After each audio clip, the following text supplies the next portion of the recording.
more from 8.4. So let's do another version that has this same kind of root, right? So the root of sort of a value squared minus x squared. So in this case, we're doing integral root of 1 minus x squared over x dx. I've kind of pre-prepped some of this stuff here just to save a little time. The form here, I guess first things first, is there a way to do this without doing this kind of crazy subs? And the answer is no. A u sub wouldn't work. It's not going to split apart as a fraction. We can't long divide. The square roots here are a little bit limiting.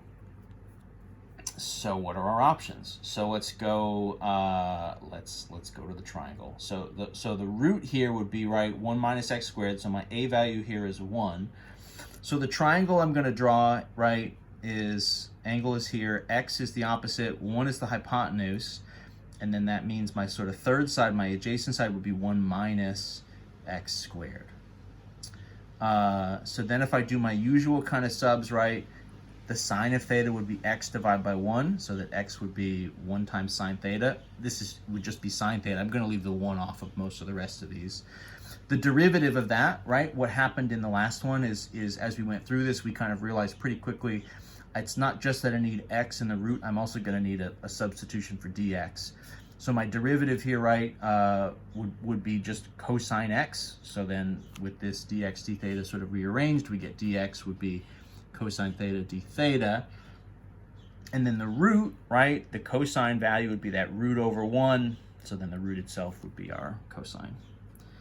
So those are going to be our 3 subs. Versions of those 3 subs, that's kind of always how this is going to go. That part at least is pretty consistent.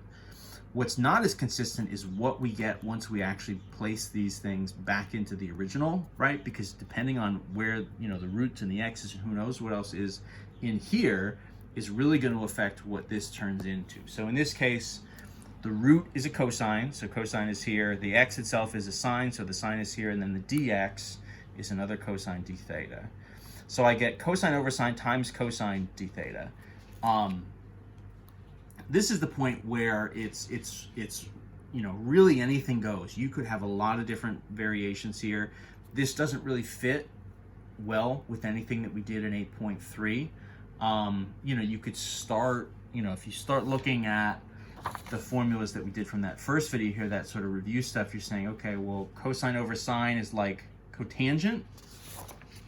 So this would be cotangent times cosine. Is that anything? And the answer there is, sadly, no, not really. Cosine and cotangent don't particularly have anything in common.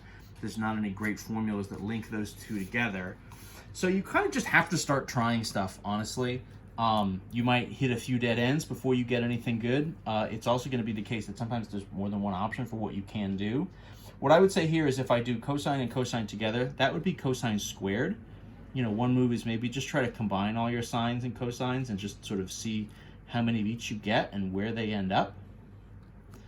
So cosine squared is something, right? We've seen those before. In particular, we actually have a way, you know, one of the things we were using in 8.3 was that cosine squared is 1 minus sine squared of theta. So if I do that, right, and why this hopefully would be something that seems like a possibility for you is the other value that's here is also a sine. So if I do that substitution, if I sub in this case, right, so then this is the integral. So what did I just say? 1 minus sine squared.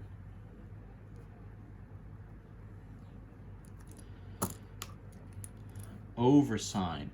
So if I do that, right, at least now I'm all sort of working in both the sort of top and the bottom with the same trig function with sine. It also allows me to do kind of an old move, a trig move, which is take this and actually split it apart. So rather, this is going to be like 1 over sine theta minus sine squared over sine theta d theta. And you might say, is that better? Is that better? And I would say, sure. In as much as 1 over sine, right? If I think about these relationships, 1 over sine is the same thing as the cosecant function. That's not one we see a whole lot, but it's true. And it also is something that technically we know the antiderivative for, although it's something we barely ever see. And now that I think of it, I'm gonna have to quickly look it up because I want to make sure I have all my pieces in the right spot. It's just one we don't see tons and tons. Minus, well, sine squared over sine, right? That would just leave us with 1 sine theta, right? 1 sine of theta, right? Squared over a single sine. Let me just double check. I just want to double check our formulas here that I have the right setup for cosecant. Yeah, that's what I thought. So again, these are both things that we have antiderivatives for. What those formulas are. So the antiderivative for cosecant is negative, and this is just a regular theta, right? So it's the negative natural log of the absolute of cosecant theta plus cotangent theta.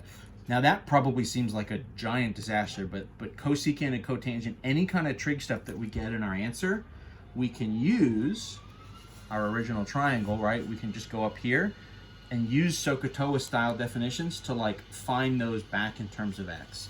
So that might seem like a very kind of random thing to have as part of our answer, but it actually is going to work totally fine. Minus the antiderivative for sine. Well, so the antiderivative of sine is what? Negative cosine. So negative. So this is actually going to be plus cosine theta plus big C. If anything, that was maybe even a little bit of a nicer, at least antiderivative process than the last one. If you have to do those sort of double angles and then you have to reverse it, that kind of stuff can be a little bit annoying.